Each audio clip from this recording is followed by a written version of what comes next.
Hello everyone, welcome to my YouTube channel. आज हम अपना टॉपिक स्टार्ट करेंगे फंडामेंटल राइट्स। इससे पहले हमने पार्ट 1 कंप्लीट किया था, जिसमें हमने ये देखा था कि फंडामेंटल राइट्स की जो हिस्ट्री रही, कौन सी कंट्री में सबसे पहले देखने को मिला, हमारे प्रेजेंट में फंडामेंटल कितने हैं, पहले कितने थे, राइट टू प्रॉपर्टी को किस कॉन्स्टिट्यूशन अमेंडमेंट के थ्रू हटा दिया गया। आज हम पढ़ेंगे राइट टू इक्वालिटी, समानता का अधिकार, जिसमें हमें 14 to 18 आर्टिकल्स पढ़ने हैं। लेकिन इससे पहले आपको सबको पता है फंडामेंटल राइट्स जो हैं वो 12 से 35 आर्टिकल तक हैं। तो 12 और 13 में ऐसा क्या कहा गया, वो भी तो हमें पढ़ना पड़ेगा ना।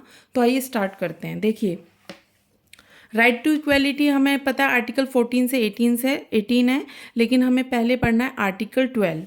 आर्टिकल 12 क्या कहता है?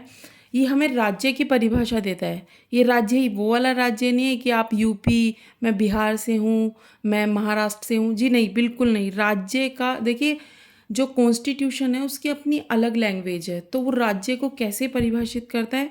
देखिए, वो राज्य को क्या, जैसे कि central legislature, state legislature, local officer और अन्य प्राधिकार, मतलब कि चाहे केंद्र हो, चाहे स्टेट हो, राज्य हो, चाहे लोकल ऑफिसर्स हो, चाहे अन्य प्राधिकार हो, ये जो सब हैं, ये चाहे केंद्र में कोई हो, चाहे स्टेट, लोकल, या जो भी हमारे ग्राम पंचायत, सब इसमें इंक्लूड हो जाते हैं। ये F R means fundamental rights का वायलेट नहीं कर सकते, उनका हनन नहीं कर सकते। ये ध्यान रखिएगा, राज्य की परिभाषा को बताया गया आर्टिकल 12 में। और ये कभी भी फंडामेंटल राइट्स का हनन नहीं कर सकते किसी भी तरह, ठीक है। अब आते हैं आर्टिकल 3 में। देखिए, आर्टिकल 13 ये है जुडिशियल रिव्यू। जुडिशियल रिव्यू क्या होता है? देखिए, जुडिशियल रिव्यू में मैंने पहले भी बताया था, इसका मतलब ये है, जो ये ऑफिसर्स हैं, जैसे कि ये राज्य की परिभाषा में जो आपको ये सब दिखाए गए हैं, अगर ये फंडामेंटल राइट्स का विरोध करते हैं, जैसे इन्होंने कोई नियम या कानून बना दिया और वो नियम कानून किसी व्यक्ति के फंडामेंटल राइट्स का हनन कर रहा है, ठीक है, तो वो जाएगा सुप्रीम कोर्ट या हाई कोर्ट। आपको मैंने बताया था किस आर्टिकल के थ्रू वो हाई कोर्ट या सुप्रीम कोर्ट जा सकते हैं। तो फिर जो हमारा सुप्रीम कोर्ट है या हाई कोर्ट है, वो ये देखेगा, वो उनसे क्वेश्चंस करेगा कि आपने भाई ऐसे नियम या कानून क्यों बनाए जिससे फंडामेंटल राइट्स का हनन हो रहा है। अगर उसको लगेगा कि यहाँ पे फंडामेंटल, सुप्रीम कोर्ट को लगा कि फंडामेंटल राइट्स का हनन हो रहा है या उनका विरोध कोई काम किया जा रहा है, तो वो उस कानून को जीरो घोषित कर देंगे, शून्य, नल कर देंगे कि नहीं, इसका कोई मतलब नहीं है, क्योंकि इससे फंडामेंटल राइट्स का हनन हो रहा है। और इसी प्रोसीजर को हम जुडिशियल रिव्यू कहते हैं। आई होप आपको समझ में आया होगा जुडिशियल रिव्यू क्या होता है। नेक्स्ट आते हैं आर्टिकल 14। आर्टिकल 14 क्या कहता है? Equality before law. जो ये इक्वलिटी बिफोर लॉ है, इसका मतलब क्या है? ये हमने ब्रिटेन से लिया था, ये बात भी ध्यान रखिएगा।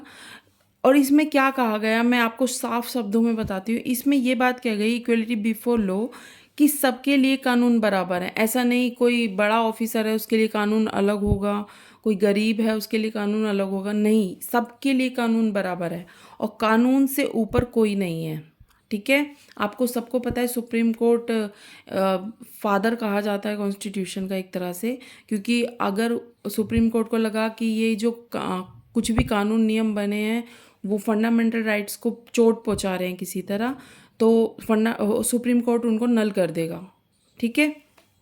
देन हम आते हैं, ये इक्वलिटी बिफोर लॉ में क्या कहा गया कि सबके लिए कानून बराबर होंगे, कोई ऐसा नहीं कोई ऊंचा है कोई नीचा है, कोई गरीब है या अमीर है। और उसके आर्टिकल 14 के सब पार्ट सेकंड में क्या कहा गया है? Equal protection of law. ध्यान रखिएगा, इक्वल प्रोटेक्शन ऑफ लॉ का विधियों का समान संरक्षण। ये हमने यूएसए से लिया है। इसका क्या मतलब है? समान के साथ समान व्यवहार, बदतमीजी के साथ बदतमीजी जैसा व्यवहार। मतलब कोई कानून, जैसे मानिए कि आपने कोई गलत कार्य किया है, तो आपको पता है पुलिस वाले आपको अच्छे से तोड़ते हैं, फिर ये बात आपको बहुत अच्छे से पता है। लेकिन अगर आपका व्यवहार बहुत अच्छा है तो आपके साथ अच्छा व्यवहार किया जाएगा। तो ये आर्टिकल 14 कहता है, अगर आप अच्छा व्यवहार रखेंगे तो आपके साथ भी अच्छा व्यवहार होगा, लेकिन अगर आप गलत कोई क्राइम करते हैं तो आपको पनिशमेंट भी मिलेगी, ठीक है। अब आर्टिकल 15 क्या कहता है? आर्टिकल 15 ये कहता है कि आप किसी के रिलीजन, रेस या कास्ट या सेक्स और प्लेस ऑफ बर्थ, इन पांचों को लेकर आप किसी भी तरह का भेदभाव नहीं करेंगे, डिस्क्रिमिनेशन नहीं करेंगे किसी के साथ। इन 5 चीज़ों का आपको ध्यान रखना है, जिसमें हमारा धर्म, रेस मतलब जो हमारा कलर या कास्ट जाति, सेक्स, प्लेस ऑफ बर्थ, ये 5 चीज़ें हैं। इनके आधार पर, इनके बेस पर आप किसी के साथ भी भेदभाव नहीं करेंगे। एक क्वेश्चन ये भी बन जाता है कि हमें जो एक पिछड़ा वर्ग, सबसे पहला जो पिछड़ा वर्ग बना था वो कब बना था? तो फर्स्ट ओबीसी कब बना? 1953 में काका कालेकर की अध्यक्षता में बना था। ये क्वेश्चन बन जाता है कि फर्स्ट ओबीसी आपको कब देखने को मिला? तो वो देखने को मिला था 1953 में, और इसकी अध्यक्षता किसने की थी? काका कालेकर की अध्यक्षता में बना था। और हमें सेकंड ओबीसी का कब पता चला? 1979 में बीपी मंडल, कोई ये नाम है बीपी मंडल, जिन्होंने 3 आधार बताए कि पिछड़े वर्ग कौन हो सकते हैं। 3 आधार बताए, इकोनॉमिक, सोशल और एजुकेशन। जो इन तीनों में मतलब एक तरह से तीनों चीज़ों में पिछड़ा हुआ हो, उसे हम ओबीसी की कैटेगरी में रखेंगे। ठीक है। और उन्हें रिजर्वेशन भी दिया जाएगा। ठीक है, ये क्वेश्चन ध्यान रखिएगा कि सेकंड ओबीसी किसकी अध्यक्षता में हुआ था? बीपी मंडल। और कौन से 3 बेस रखे थे उन्होंने? इकोनॉमिक, सोशल और एजुकेशन। अब देखिए, यहाँ पे ये बात तो हो गई कि हमें इन लोगों को रिजर्वेशन देना चाहिए। तो ये कब हुआ? ये हुआ फर्स्ट कॉन्स्टिट्यूशन अमेंडमेंट 1951 में। जो ओबीसी वर्ग था उसको 27% रिजर्वेशन दे दिया गया। ये बहुत इंपॉर्टेंट है, ये चीज़ें ध्यान रखिएगा। कितना परसेंट? 27% रिजर्वेशन दे दिया गया। और एक कॉन्स्टिट्यूशन अमेंडमेंट कब हुआ? 93rd में। इस अमेंडमेंट में क्या हुआ? आईआईटीज जो आईआईएम्स होते हैं 2005, इसमें भी ओबीसी को रिजर्वेशन दे दिया गया। अब लेकिन एक क्वेश्चन और बनता है। क्या क्वेश्चन बनता है?